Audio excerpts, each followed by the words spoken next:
Siapa yang setuju bahwa sesungguhnya Indonesia bisa lebih besar dari Tiongkok dan lebih powerful dari Amerika? Siapa yang ketika pertanyaan ini diajukan menyalahkan bahwa Indonesia tidak akan mampu karena pemerintahnya korup dan masyarakatnya apatis, masyarakatnya tidak punya kemampuan, juga mengatakan Indonesia tidak akan bisa maju dengan memberikan banyak alasan lainnya. Anda yang mengatakan hal tersebut dinamakan kaum penuduh, blamer. Bagi para blamer, ahli penuduh dan ahli penghakiman, silahkan Anda melakukan apa yang menjadi keterampilan Anda, bahkan beberapa pakai ayat untuk menuduhnya. Tapi bagi New Mind, tetap tidak akan terpengaruh demi membuat semua orang memahami arti bernegara yang benar dan menyadari kekuatan Indonesia sesungguhnya berada di atas Tiongkok dan berada di atas Amerika. Kita tahu bahwa sampai pejabatnya saat ini pun terbelenggu langkahnya karena begitu terkagum-kagum dengan Tiongkok dan dengan Amerika, hingga otak dan tindakan mereka menjadi sangat takut dan manut dengan dua negara tersebut. Yang ditiru adalah perintah dari dua negara tersebut, bukan sistem yang positif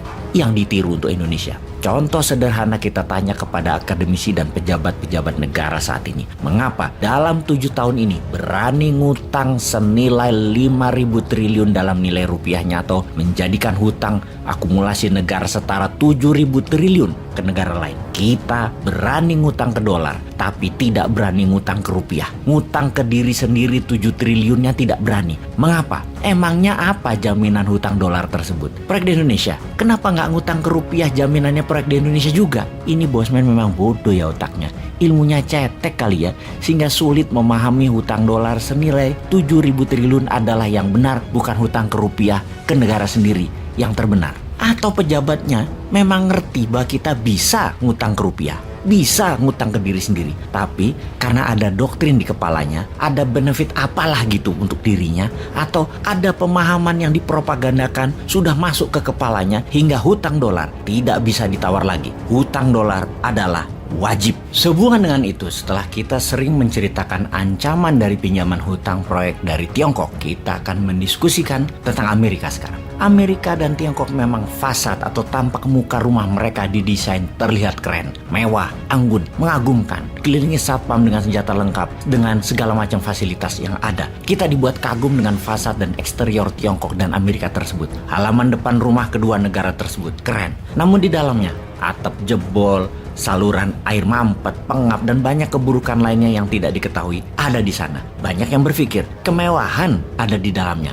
Itu bohong. Di dalamnya ada HAM di Tiongkok, ada ketidakbebasan berpendapat, ada pembatasan gerak manusia, dan banyak hal negatif lainnya di Tiongkok. Demikian juga di Amerika, terlalu bebas hingga menjadi negara kapitalis, liberalis, yang hanya 10% manusia saja yang menikmati nikmatnya Amerika. Sisanya menderita lebih parah dari mereka yang tinggal di negara dunia ketiga. Kita akan bahas bubble-nya Amerika yang setiap saat meledak. Kita bahas agar kita mendapatkan pemahaman bahwa sesungguhnya untuk membuat Indonesia menjadi negara nomor 1 adalah sekarang masanya. Kita akan membahas 7 hal yang membuktikan bahwa Amerika hidup di dalam bubble yang siap meletus dan dibungkus dengan American movie, yang dibungkus dengan American song, dan dibungkus dengan American politician yang mengatakan bahwa Amerika adalah the greatest country in the world. Sekali lagi, kita fokuskan perkataan bubble yang dibungkus. Namun kenyataannya ada 7 masalah serius yang terjadi di Amerika sejak dulu dan sudah mendekati puncaknya untuk meledak saat-saat ini. Untuk itulah video ke depan kita akan membahas 7 alasan yang membuktikan bahwa Amerika bukan the greatest country in the world. Siapa yang mengatakan Amerika negara terbesar di dunia?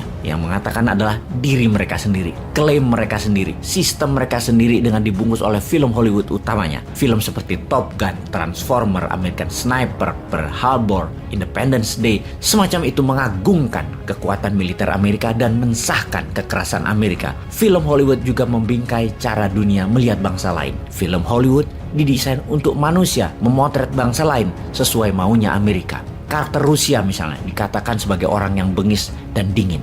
Orang dari Afrika sebagai orang yang kotor, korup, dan miskin. Orang dari Amerika Latin sebagai kriminal narkoba. Orang dari India sebagai orang yang licik dan bodoh. Orang Timur Tengah sebagai teroris. Dan jutaan bahkan miliaran manusia di dunia menjadi percaya informasi Hollywood ini. Pesannya di belakang itu semua jelas. Amerika adalah bangsa yang terbaik. Sangat rasis sebenarnya Hollywood itu. Karena memang di belakangnya negara Amerika, khususnya industrial military kompleknya Amerika yang membayar Hollywood billion dollar per tahunnya untuk mengagungkan militer Amerika dan membuat citra tentara Amerika manusia pilihan terbaik, seorang pahlawan. Padahal di balik kepahlawanan yang diglorifikasi Hollywood tersebut, tentara Amerika meledakkan bom atas manusia yang tak berdosa di banyak negara.